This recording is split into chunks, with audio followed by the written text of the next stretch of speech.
He just sent a very serious message to the NFL. He has finally arrived with his new team, and this has very big implications on the future of the Pittsburgh Steelers. My name is Tamir Jean-Charles. This is Steelers Digest. Let's hop right into it. If you're not subscribed to the channel, please get subscribed. We've got great content coming out. We've got more of these game recaps coming out in the future. How you doing, Steelers fans? How you doing, Yinzers? This is Victory Monday for us, obviously, Steelers fans.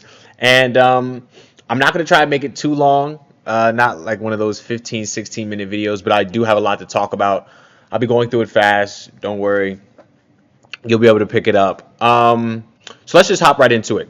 What did I tell you guys on, I think it was Friday, either Thursday or Friday? I said, don't go to work, telling your coworkers, oh, this is an easy game. This is a game that we should destroy them. They've got Carson Wentz. Anytime you're going up against a Brian Flores defense, it's going to be very tough. I'll tell you guys how we were able to defeat it. Anytime you're going up against Kevin O'Connell, that was the 2024 head coach of the year. Very tough. Anytime you're going up against Justin Jefferson, it's the best receiver in the league, arguably. Jordan Addison, they got him back conveniently for the Pittsburgh matchup. He's back from suspension in week 4. It was a lot. And the Steelers overcame. And if you didn't watch the game, the scoreline looks close, and it kind of plays into what I was saying. But, we were up 21-6 at one point. And some things I'm angry about to let them get back in that game. But I just want to start on special teams real quick. And I want to highlight one player, Ben Skoranek, who, number 15, wide receiver, 6'3", 200-plus pounds, who, if you want to say, Tamir, out of all the guys on the team that aren't the flashy guys, and I mean the Jaylen Warrens, DK Metcalfs, out of all the main guys who aren't, who are a mainstay, who will just make the team no matter how they perform in training camp, and you just say, who's a guy that you really like? I would have said Ben Skoranek. Not only is he to add value on special teams, right, but we use him in our blocking game, and he pulls and he blocks edge rushers. He just crunched Jonathan Grenard yesterday to open up a hole for Kenneth Gainwell. Not only that, he's forcing turnovers and recovering fumbles on special teams against the Jets when Kenneth Gainwell forced that fumble. He's recovering fumbles. He's catching touchdown passes from Aaron Rodgers, So he's doing 4 things. He's got so many trades that he has to do for this team, and he always just does it. And he's very consistent, and he shows up. One of the game balls to Ben Skoranek. But now, boom, let's get into offense. We'll start with offense first. Finally, Yinzers, this is what we wanted. Finally. Now, 5 targets for my liking is a bit too low for someone that produces with those 5 targets. None of those were dropped. 5 targets, 5 catches, 126 yards, and a touchdown. Still a bit low for my liking, but starting to ramp him up. This is just what I want to see. He's starting to get ramped up. DK Metcalf had an 80-yard touchdown catch and scamper on, if you want to call it a skinny post or a slant, from Aaron Rodgers. Good motion from Calvin Austin, which opened up the space for the pass to be open. But very good game from him. Now, granted, he did have 1 catch to get to his 5th catch in the second half. Something I didn't like, taking your foot off the gas pedal. Keep giving him the ball. Keep giving him the ball. Justin Jefferson had, I think, close to 15 targets. He had 11 catches for 126 yards, no touchdowns. Jordan Addison had 4 catches, about 114 yards. Yeah, one of his runs were of 80 yards that Peyton Wilson saved the game on. But, you have to watch the game. It looks like, man, the Steelers defense got decapitated in terms of wide receivers. But Justin Jefferson is Justin Jefferson. I don't know, with Jordan Addison there as well. You might be thinking, well, you guys can just shift the coverage to him. We can't do that. I can't just leave Jordan Addison wide open like he's a scrub. It's a very good player out of Pittsburgh. Obviously the college I'm talking about, not the city. But moving on to offense, we've got Mr. Kenneth Gainwell.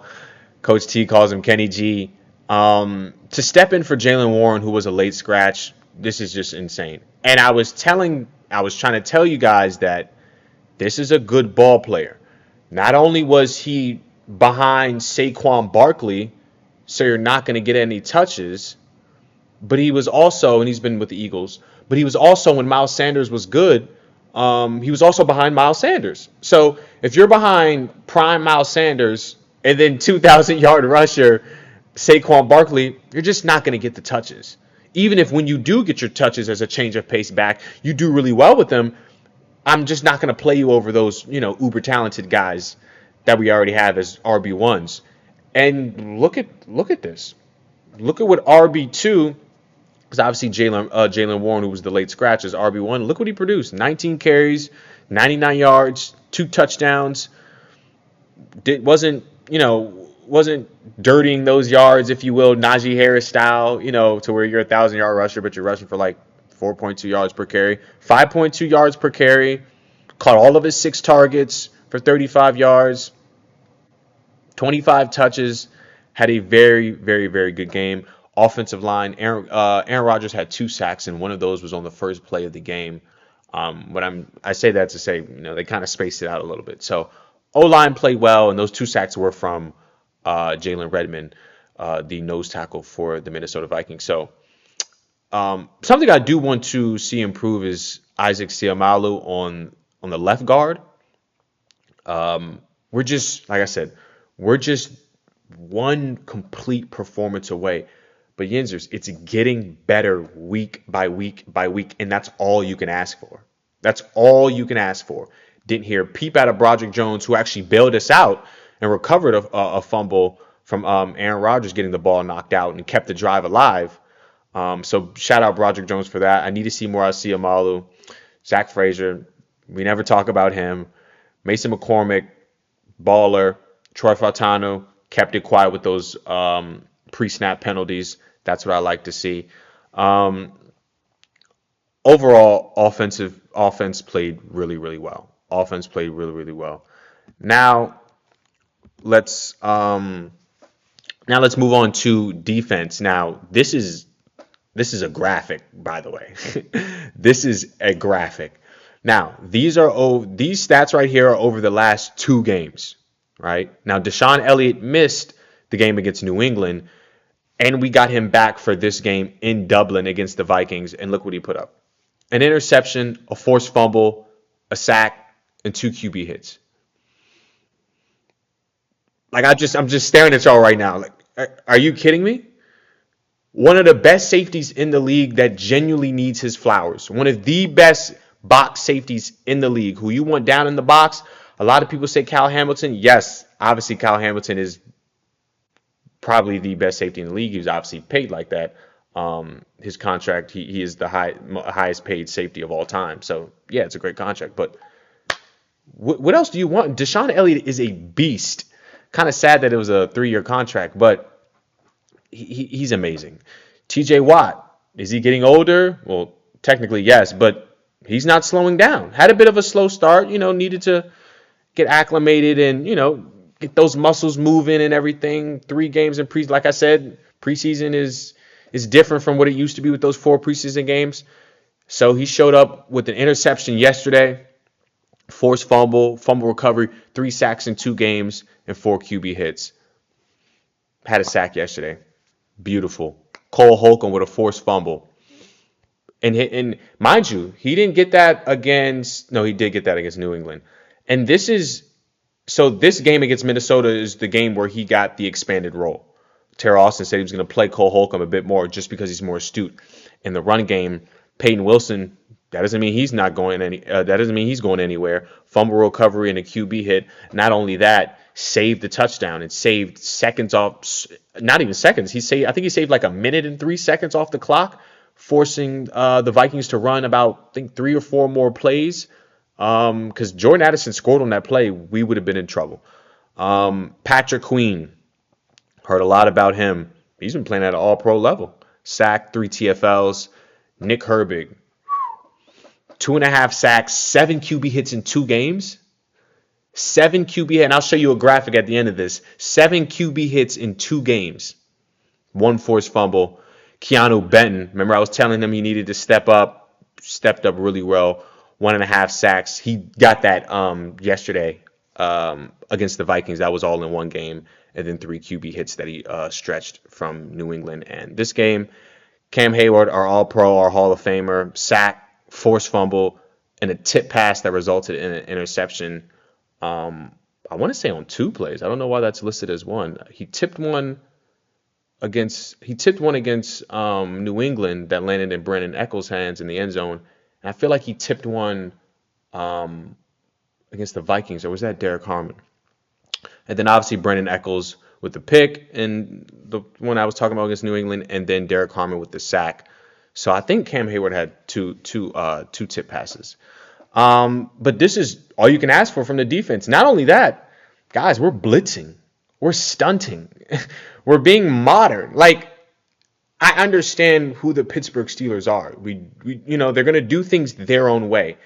And they're going to do things the old-fashioned way. Why? Because, well, the Patriots overtook us. But before, we were the most precedented franchise in the NFL. So why stop doing something that's obviously working? But the league is changing so fast and so rapidly. You're going to have to change with it. I'm loving what Terrell Austin and Mike Tomlin doing. They're showing that they're changing. We're now stunting. D-tackle, going over the D-tackle, going over the other D-tackle. Edge rushers. You saw Nick Herbig wrapping himself back into the A-gap, wrapping himself back into the B-gap. Beautiful, beautiful. And we're blitzing. We're sending 6. We're sending 5. Absolutely love the defense. Absolutely love the defense against the Vikings.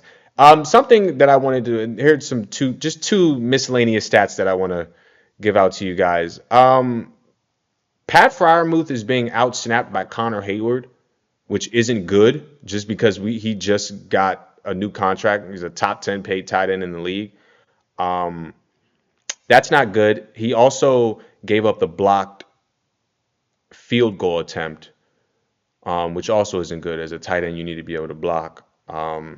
So I'm not going to say anything right now. I brought this to you just so you can monitor it. And, obviously week 5 is the bye, but week 6 we've got Cleveland. So that's another game to monitor to see that. Jonnu Smith, our big trade acquisition, only 13 snaps. And Darnell Washington, 48 snaps. Darnell Washington played 91% of the snaps on offense. 91%. So that's very good. It just means we're going to be really efficient in the red zone. So if I can just drop back with Aaron Rodgers, who's one of the most accurate quarterbacks throwing the fade ball of all time, and I can just throw it up to my guy who's 6'7", 270 pounds, it's probably going to be a touchdown 9.5 times out of 10. I really want to say 10 times out of 10, but that's not the saying. But you get my drift. And then the last thing I wanted to bring to your attention was something I mentioned that I said I was going to talk to you about at the end. These are win rate. This is win rate through week 4. Abdul Carter's number 1. Nick Herbig's number 2. Look at the company. Myles Garrett, Aiden Hutchinson, Will Anderson Jr. Literally look at these guys. Look at the company Nick Herbig is keeping. He's a very, very special player who I told you guys when I made my, not camp standouts, but when I made my ones to watch, he was in that video. Nick Herbig is a guy to watch. Please, in the future, like I said, bye week is next week. So, Yinzers have a week off until we face number 3 on the list, Myles Garrett in Cleveland. Please keep an eye out for 51. He's a very, very, very special player. I will make a video on the future about Nick Herbig and Alex Highsmith, just because Highsmith can't seem to be staying healthy. He's nearing to be in a contract year, so edge rushers are one of the most expensive, players in the NFL aside from the quarterback. So probably can't keep both of them, especially with TJ Watt's contract. So we'll see how that goes. I'm not going to say too much yet. Nick Herbig still needs to get better at stopping the run. But Highsmith has got something to kick him in his butt, essentially. He's got to get back, and he's got to start playing at a high level. like he was playing before he got hurt. So that's all I have for you guys. That's all I have for Yinzers fans today. Victory Monday.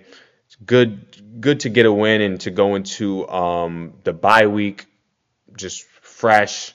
Got some injuries that I'll talk about. I didn't want to talk about in this video that I will talk about in the next video. But 3-1, Kings of the North right now. That's all you can ask for. All right, Yinzers. I'll see you.